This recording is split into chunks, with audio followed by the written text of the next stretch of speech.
नमस्कार साथियों, हमारे YouTube परिवार में आप सभी का दिल खोलकर स्वागत है। और हो चुका आगाज रण का युग बदलने की तैयारी, जीत उसी की होगी जिसका संघर्ष है जारी। चलिए, ये आपके लिए मोटिवेशनल कोड है, देख लीजिए। मेरी मेहनत को बेकार कभी मत जाने देना मेरा परिवार।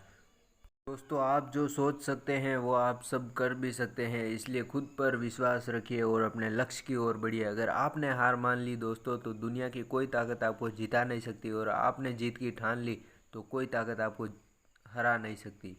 चलिए अपनी क्वेश्चन की ओर बढ़ते हैं। डिंगल का हेरोंस किसे कहा जाता है? ये पृथ्वीराज राठौड़ को कहा जाता है। झांगल देश किसे कहते हैं?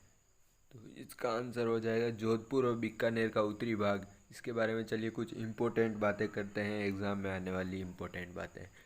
योधे हनुमानगढ़ व गंगानगर का क्षेत्र कहलाता है।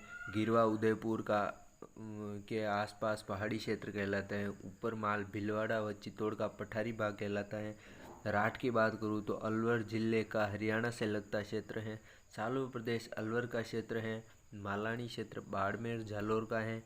सपाद लक्ष्य सांबर व आसपास का क्षेत्र है। इसके बाद बात करूँ ढूंढाड़ जयपुर व आसपास का क्षेत्र है। मांड ओ या वल्ल प्रदेश ये जैसलमेर होता है। अलवर के आसपास का क्षेत्र मेवात कहलाता है।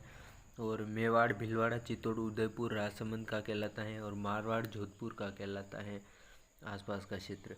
मारवाड़ का अमृत सरोवर किसे कहा जाता है? ये जवाई बांध सुमेरपुर पाली को कहते हैं। राजस्थान का वेलोर किसे कहा जाता है? ये हमारे इसका आंसर भैंसरोडगढ़ चित्तौड़गढ़ हो जाएगा। चलिए अगला देखते हैं। गोफन नामक आभूषण कहाँ पहना जाता है? तो इसका आंसर सर के बालों में हो जाएगा। प्रसिद्ध नृत्यांगना गुलाबों का संबंध किस नृत्य से है? तो ये कालबेलिया नृत्य हो जाएगा। चलिए अगला देखते हैं। होलिका दहन कब किया जाता है?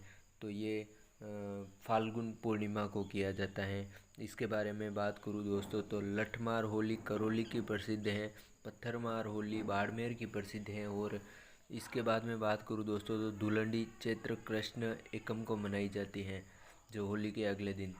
तेरह ताली नृत्य किसके द्वारा किया जाता है? तो ये कामड़ जाति की महिलाओं के द्वारा किया जाता है रामदेव जी की आराधना में। संत जसनाथ जी का संबंध किस संप्रदाय से है? तो इनका संप्रदाय जसनादी संप्रदाय से है, जो धधकते हुए आग के अंगारों पर नृत्य करते हैं लोग इसमें। चलिए अगला देखते हैं। राज्य मंत्रिमंडल किसके प्रति उत्तरदायी होता है? तो ये राज्य विधानसभा हो जाएगा दोस्तों इसका आंसर। चलिए अगला देखते हैं।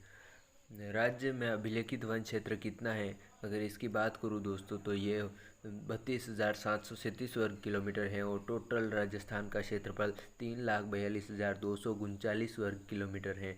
और टोटल क्षेत्रफल में से निकालूँ तो 9.57% भाग पर वन है दोस्तों।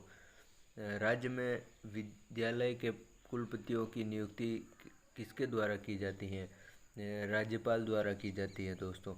संतरा उत्पादन की दृष्टि से राजस्थान का नागपुर किसे कहा जाता है? तो ये झालावाड़ हो जाएगा दोस्तों इसका आंसर। चलिए अगला देखते हैं। राजस्थान की कामधेनु गाय किसे कहते हैं? इसका आंसर राठी गाय हो जाएगा दोस्तों। चलिए अगला देखते हैं। कौन सा खनिज उर्वरकों के उत्पादन के लिए लिया जाता है? जिप्सम। जिप्सम होता है इसका आंसर। राज्य का सबसे बड़ा विंड पार्क है, यह बड़ा बड़ा भाग जैसलमेर में है दोस्तों। राज्य के सभी जिलों में जिला उद्योग केंद्र की स्थापना किस पंचवर्षीय योजना के तहत की गई? अगर इसकी बात करूँ तो ये 5वीं पंचवर्षीय योजना है दोस्तों। चलिए हम अगला देखते हैं। राजस्थान में मुख्यमंत्री सड़क योजना किस वर्ष लागू की गई? इसकी बात करूँ तो वर्ष 2005 में की गई दोस्तों। चलिए अगला देखते हैं। आरटीडीसी का पूरा नाम बताइए। तो इसका नाम होगा Rajasthan tourism development corporation limited. इसकी हिंदी में बात करूँ तो राजस्थान पर्यटन विकास निगम लिमिटेड होगा दोस्तों। चलिए देखते हैं। गजशाही सिक्के किस रियासत से संबंधित हैं? ये आपका आखिरी क्वेश्चन है दोस्तों। बीकानेर रियासत से संबंधित है। कुछ इम्पोर्टेंट बातें करते हैं, आइए दोस्तों। विजयशाही भीमशाही जोधपुर से संबंधित है। और उदयशाही डूंगरपुर से संबंधित है। और अगला देखिए, स्वरूपशाही चांदोड़ी ये मेवाड़ से संबंधित है दोस्तों। चलिए, रावशाही ये अलवर से संबंधित है। अखे शाही ये जैसलमेर से संबंधित हैं दोस्तों। गुमान शाही ये कोटा से संबंधित है। इसके बाद बात करूँ, जाट शाही जयपुर से संबंधित है। मदन शाही झालावाड़ से संबंधित है। अगर इसकी स्थापना की बात करूँ तो झाला जालिम सिंह ने की थी। तमंचा शाही ये धौलपुर की है। रामशाही बूंदी की है। उम्मीद करता हूँ दोस्तों क्लास अच्छी लगी होगी आपको, और मैं आपके लिए हमेशा ऐसे ही अच्छे से अच्छे कंटेंट लेकर आता रहूँगा। एग्ज़ाम की दृष्टि से बहुत ही इम्पोर्टेंट क्वेश्चन लेकर आता रहूँगा दोस्तों। अभी भी कुछ टॉपिक जो हैं वो बाकी हैं दोस्तों, जो रीजनिंग है, हिंदी है, ये इनके जो भी इम्पोर्टेंट क्वेश्चन हैं मैं आपको करवा दूंगा एग्ज़ाम से पहले। कुछ कुछ करवा सकता हूँ दोस्त, समय इजाज़त नहीं दे रहा है। चलिए मिलते हैं अगली क्लास में। धन्यवाद।